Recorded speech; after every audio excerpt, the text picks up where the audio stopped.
Sure. Here we are again. Headshots by Peggy presents John SWANBECK, camera tips for actors.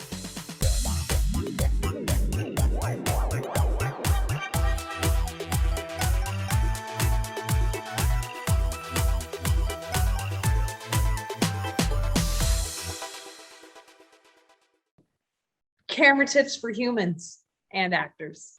Wait, actors aren't humans. Let me ask you something. Okay. In the previous episode that we just filmed for later broadcast, and you said we had an internet connection problem, and I froze, right? And I did a lot of it, most of it from being frozen. In the frozen picture, did it get me in a goofy picture, or did it get me? Got you good every time. I was like, if that were me freezing, I'd be like, but no, Yeah, every time John's like, okay, all right, good. I want to just make sure, because we're all vain, and I have my own. how do you do that though? That's a camera tip. Like, how do you freeze? Like, because I feel like my frozen, because I always have my mouth open. I'm always like, that would be where I froze right there. Well, actually, you hit on something interesting. It's what actors need to learn. It's what our favorite actors know. It's what I teach all the time. You really need to minimize yourself in the frame, minimize yourself and pull yourself in and kind of tighten yourself to a certain degree. And a lot of actors hate it. I mean, I sort of do it naturally, I think, because I work with actors, or because I'm on camera myself a lot, or I just know that that's good. But it's a hard thing to get actors who aren't used to it, because they feel like I'm being boxed in. I'm too stiff. I need to express myself, and that's a bad thing if you're expressing yourself too much on camera. So it really, being on camera really is. There's an art to it, and there's an art to being still and minimal, and I call it tight, where your whole body seems to be, and yet still be interesting and create a character or whatever. But We've talked about that before. You were even saying like Game of Thrones, super action, all this big stuff happening. But when you really look at it, the actors are barely moving. yes, when I show this to actors who aren't aware of it before, their head starts spinning, because they think, oh my gosh, there's no one moving. And yet it's fascinating. And that's just the art of being on camera. That's just the aesthetics. And as we've talked about many times, one of the most important things actors need to embrace. They absolutely need to embrace it. Or they're going to look like an actor acting, and they're not going to look real on camera, which is crazy, because they'll say to you, but I don't feel real when I'm doing it, but you'll be real on camera because those are the aesthetics. So that's the poetry of being on camera. That is interesting. And it's funny that like my sarcasm about teach us how to freeze without being in a goofy pose. And you're like, actually, you should never be in a goofy pose, Peggy. Just like keep yourself together. That's a great tip in itself. I like that. Sure. Yeah, it's true. So we did the previous episode. So now, because we normally film this and then I upload it within like a day, but this month when everybody's watching it, I'm actually getting married in a couple of days, and you're out of state with family. So we're actually filming this early. So who knows what will have actually happened in the world before they see this. But yeah, so this is new for us, because we've always talked about, we should just do 3 or 4 episodes in a row, and we never do. We're like, hey, we need to do it, like, because we're uploading tomorrow, which is cool, because then it's really current and it's what you've uploaded. And, we talk about what's going on social media and immediately. But yeah, this will be a fun episode because they're watching us in the future. We actually pre-recorded this. we did pre-record this, yes. And for anyone who thinks, I shouldn't say this, for anyone who thinks, doesn't he own another shirt? It's because I didn't change my shirt between episodes. I did. I know you did. You were very professional, and I was just a complete slacker. So What they don't know is from last month's episode to this month's episode was exactly 3 minutes, which was enough time for me to run upstairs and change my shirt and come right back down and reboot the computer in hopes to have less technical issues. But instead, we're just doing a different format because you don't seem to be freezing when we do it this way. So. Yeah, no, I think we're okay. And yeah, so we're good to go. So we get to see you in action this month instead of talking. Yeah. Awesome. So we, as always, love to talk about your tips that you publish because they always provoke deep thought to me. Some of your tips are like, yay, and some of them are like, what the heck? And then I have to like chew on them for sometimes days before I go, I see it, I get it, yeah. And then there's some that I literally text you and go, what the heck, John? And then when you tell me, it's like, yep, that's it, that makes sense. Well, it's also my form of poetry. So there's something poetic about it, and it forces you to think and pull you in, ideally. So what do you want to share, one that you've shared already or one that you will have shared by the time people see this? Maybe we'll do a little of both. Let me Okay. let me start with this is one I shared just a few days ago. It reads like this: if you imagine it, then you will feel it, and then it will be real. If you imagine it, you will feel it, and then it will be real. So I got a lot of people responding saying, yes, if you manifest something and believe in something, it'll come true. And it's to that, it's sort of like, okay, yeah, that's right. That's of course right. But that's not what the tip is about, or the quote is about. It's about, I encounter this with actors all the time. Wonderful actors with a wonderful process, really know what they're doing, but they're taught to make everything feel real to them. And I think they just assume that because it feels real to them, it will be real to anyone watching, which is not the case, because when they feel it's real to them, it's an interior thing, and it's for them. But then they assume that, well, it's just all going to end up on screen, which is not the case. So on camera, if you want something to be real, you have to imagine it first, which I think is the actor's most powerful creative tool on camera. You have to imagine it literally in your imagination, and then it will tap into emotions. That's what the imagination does. It taps into emotions. So if we imagine something, we then have feelings about it. So if you imagine it, it will then create real emotions, and then it will be real. That's what that means. So years ago, Sony, I'm a Sony shooter, so everything can be related to a Sony story for me. But years ago, Sony had this campaign, and it was something to the effect of imagine, believe, create. Sure. And that was really similar to me when I heard that. I was like, yeah, but imagine it, let it come to life, and then let it be real to everyone else. Yeah, the point is not to have it be real. The point is not to have it be real to the actor, although that's part of the point. The point is to have it be real to the audience and the camera. And when they make something feel real to them, it usually doesn't end up. The audience often doesn't even see what they're doing. So that's just my way of talking to actors about how you can make something real and it still feels real. So yeah, I like that. Not too bad. Not too bad, John. Not too bad. This next one everyone loved. So this one I published a few days ago. It reads like this: on camera, speak with your eyes, listen with your eyes, think with your eyes, and feel with your eyes. Anytime you're speaking about something, you're doing it with your eyes, and listening the same thing, and thinking and feeling. A lot of actors don't think about that. And yet, if you watch anything we like to watch film or series, all we're looking at is the eyes. And that's not happening naturally. It's happening because the actors on camera know that their prime communication tool is their eyes. And you can be speaking words and feeling emotions, but everything is through the eyes. And when they don't think this way, if they think this way, it tells us they know what they're doing on camera, or they're a natural.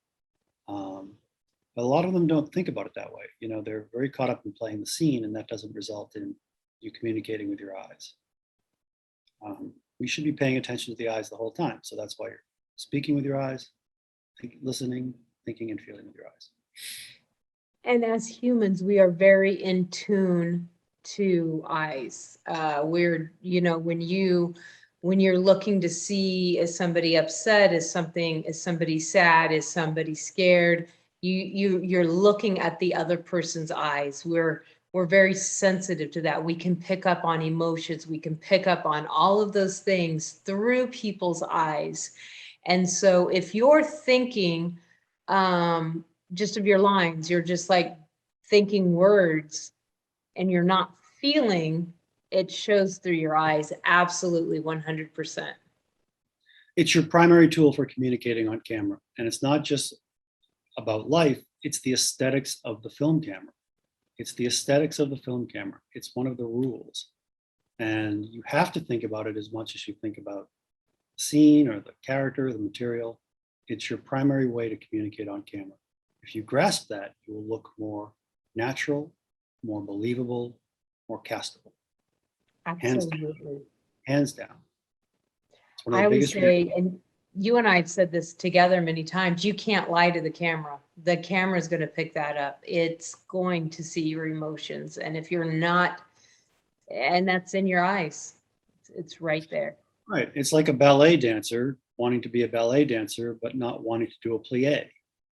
I don't want to learn about plies, but I want to be a ballet dancer. Well, you're not going to be a ballet dancer, or at least not where you want to be. So Right. that got a pretty good response online. That's really good. Absolutely. Okay, shall I do a couple more? Oh, Let's do a couple more. Okay, this one's good. So again, a lot of what I'm trying to do is talk to actors about how to take their wonderful, brilliant actor process and make it look like it belongs in a movie, bottom line, which it wasn't designed to do. So it doesn't happen naturally. You have to take that wonderful process, bring to it how the camera thinks, how to create for the camera, the aesthetics of the camera. And I think if you really want to take care of your actor's process, take care of the camera. If you're not taking care of the camera, you are not taking care of your acting process like you think you are. So this last one reads, on camera, when you remember, you relive. Huh. Because actors have a scene, and there's memories in every story. People are remembering something all the time. And I noticed with actors that when they're remembering, they're doing it sort of mentally in their brain. And they're not creating that sense of something profound on camera. And if you get them, and what you realize is when people on camera are remembering something in our favorite movies and shows, they're actually reliving it. It's like they're going through like a flashback. They're reliving it as though it's happening all over again. They're re-experiencing it. So it's not just a factual memory.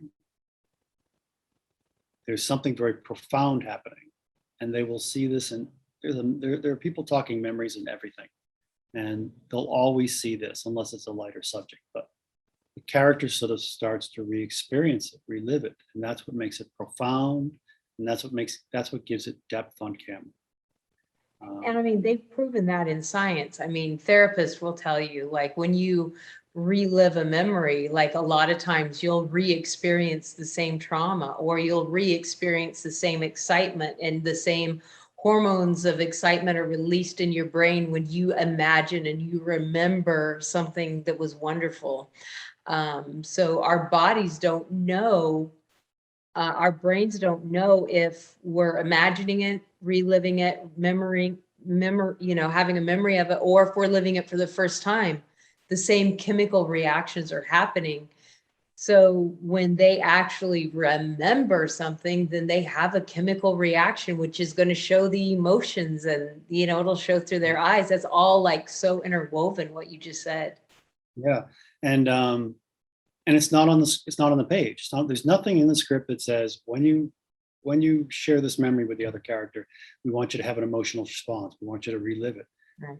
There's nothing. There's no clue to do that, except that actors on camera know to do that, because it's never about what you're saying. It's always about what you're going through while you're saying it. Always on camera. It's always about what you're going through while you're saying something. It's never about what you're saying or how you're saying it. So I find that one to be very useful. That's really good. That's very good. Yeah.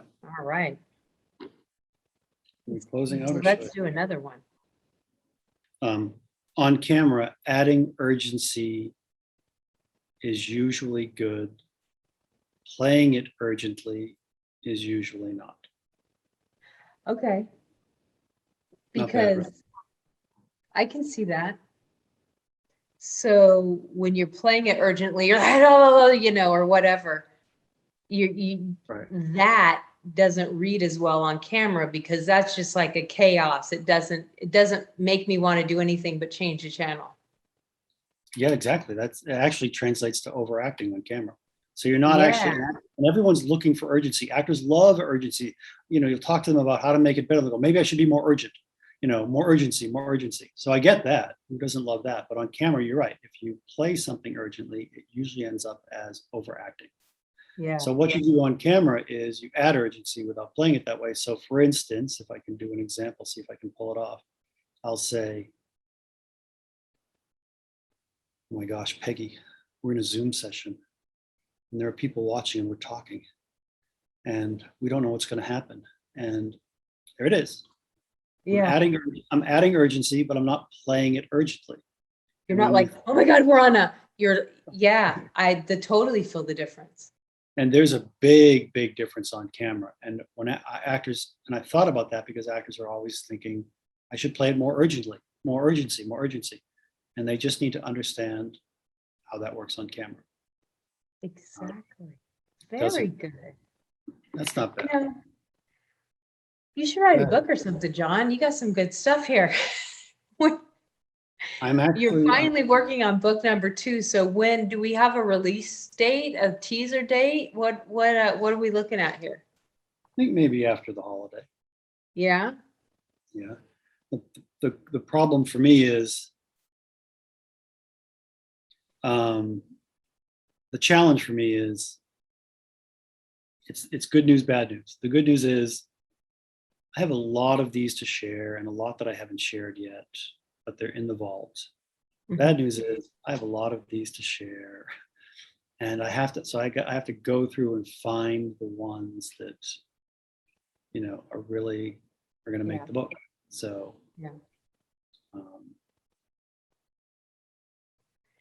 I think the reason that I enjoy talking to you, reading your materials, is because you come at it from a different perspective and a different point of view. You know, I'm on Clubhouse. Clubhouse is the social media where I'm spending most of my time right now.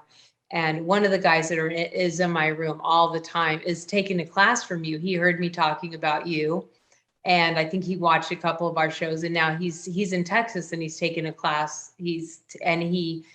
Every time he sees me, he's like, "Oh my God, Peggy, John." And I was like, "I told you guys." But I think it's because your approach makes so much sense. But it's kind of like when you're trying to get something and it just doesn't fit, and then you just twist it just a little bit and it goes in. And it feels like that's kind of, it's like everything you say is obvious, but the way you say it, it's like, yeah, duh. Of course.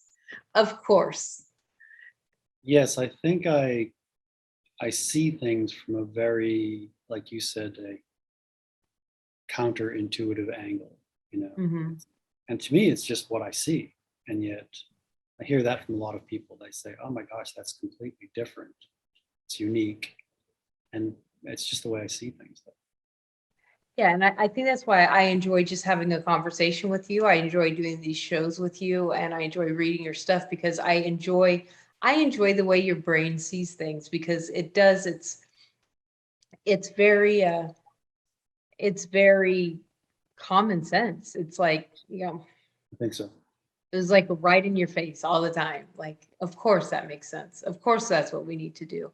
And I think that everybody knows that I'm John SWANBECK's biggest fan. I just think that you just put out great content, and you really have, amazing things to say. And this is one of the only videos that Merrick makes sure he watches every month that I put out.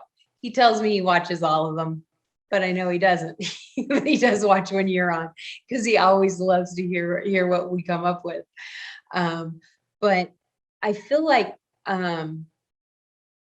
there's so many things out there that actors are paying just ridiculous amounts of money for, and they're not getting any value for it.